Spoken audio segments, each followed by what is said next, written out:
Hello and welcome to a brand new season of Beat the Experts, brought to you by Falcone Moon Ford. Alongside Mike Bires, I'm Andrew Chiappazzi. A new high school football season starts Friday. 15 local teams from the Times coverage area is playing in what we call Week 0. AJ, let's break down some of the games. You know, Week 0 represents a fresh start for everyone that's playing football this season. And two teams that were definitely in need of a fresh start by the end of last season were Central Valley and Blackhawk. And Central Valley was crushed by injuries, missed the playoffs for the first time since they started the program in 2010.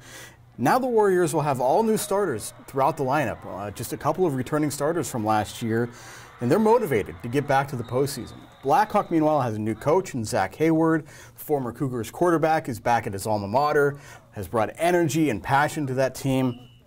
I really like the buzz at Blackhawk, Mike, but the Cougars are still going to have to prove a little something to me before I pick them in a game against Central Valley. I think the Warriors win this game in a close one.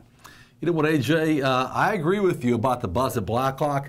You know, Blackhawk has only made the playoffs one time in the last 9 years.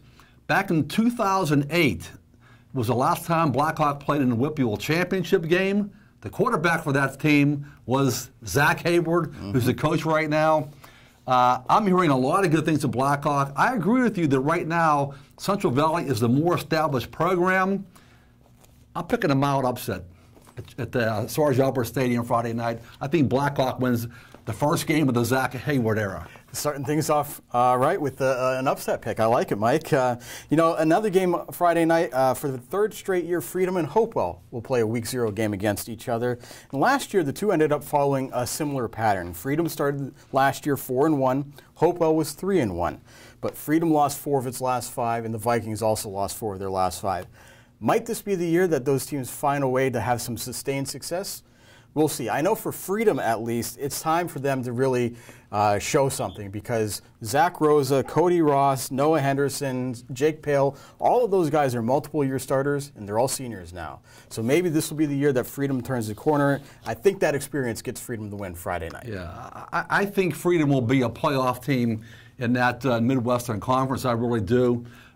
Zach Rosa, the quarterback, his third year back as a full-time starter. He's played some as a ninth grader. Cody Ross is a outstanding fullback, outstanding linebacker who's won a Slippery Rock. His grandfather was actually my coach at Hopewell when I played football at Hopewell back in the day. I think he's one of the better linebackers in the Beaver County Times coverage area. But AJ, you know, at Hopewell, a 3A school, they lost last year to Freedom at home 7-3. That is unacceptable. Hopewell can't be losing to a team like Freedom, who I have a lot of respect for, but nonetheless, Hopewell is a 3A school. They should win that football game. They have to get on a good track this year, and beating Freedom, as they should, will be a good start.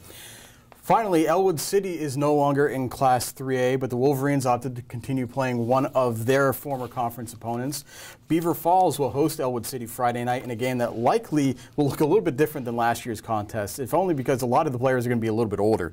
Elwood City won that game 28-0, and while the Wolverines have some talent back and should find a much better fit in Class 2A, I think Beaver Falls is not only going to win this game, but could be poised for a bounce-back season. The Tigers were 1-8 in Nick Nardone's first season as head coach after winning the WPIAL and state championship in 2016.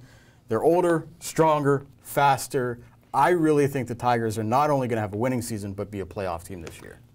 You might be right, AJ. You know what? I really like Beaver Falls' skill athletes. Noah Vaughn, Dalen Brickner, Dante Collins, and plus this year Amon Cottrell transferred back from Beaver. He spent his junior year at Beaver last year, had a very good year for Beaver. He's back this year. I think Beaver Falls will be a very exciting football team. I agree they could be a playoff team in that Tri-County West Conference. Finally, Mike, we have a few other Week 0 games on the schedule, some interesting matchups. Anything else that you'll be keeping an eye out on this? Well, AJ, first of all, I really like this Week 0 concept. This is the second or third year they've had it now, and this year in particular has allowed teams to play teams they want to play in a non-conference game. We have some good matchups this weekend, but the game I'm looking forward to in this Week 0, other than the ones we mentioned, is on Saturday, Elwood's playing at Woodland Hills in this kind of a tournament up there. They're playing a team from Washington, D.C. called McKinley Tech. Obviously, it's the first game of the Mike Warfield area. The Quips are loaded this year.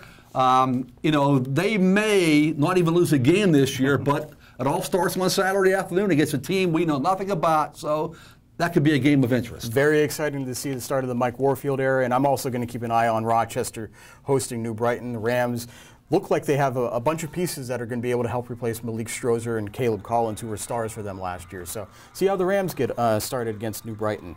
And that does it for this week's episode of Beat the Experts.